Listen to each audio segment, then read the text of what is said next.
তো hello guys, কিঞ্জাকুড়ো কেউ যদি যেতে চাও তাহলে চলে আসো, কারণ নদীতে বান কমে গেছে একদমই।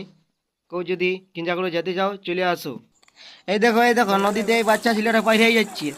দেখছো কত সাহস আছে এই ছেলেটার, হেভি সাহস আছে, দেখছো পেরিয়ে হয়ে যাচ্ছে নদীতে।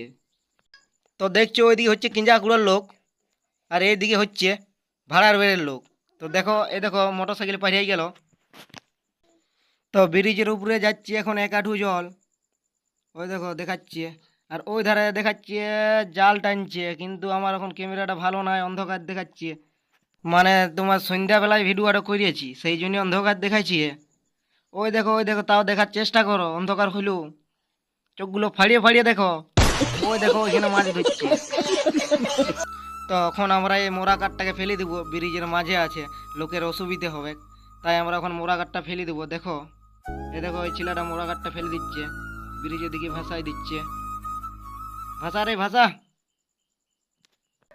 তো ছিলাটা বলছে যাচ্ছে না, মোরা কাঠটা মনে হচ্ছে আমার থেকে বেশি ভারী ওঠে। এই ফেলে দিয়েছি। তো মোরা কাঠটা ফেলার পরে আমরা চলে আইলি ওই মন্দিরটার থেকে ভিডিওটা করব ভাবছি। তো মন্দিরটা থেকে ভিডিওটা করছি, তো ভালোই দেখাচ্ছে, সন্ধ্যা হলেও ভালোই দেখাচ্ছে, লোকও প্রচুর দেখাচ্ছে। তো এইখানেই ব্লগটা শেষ করলাম। তো কেমন হয়েছে বলবে তোমরা কমেন্ট করি।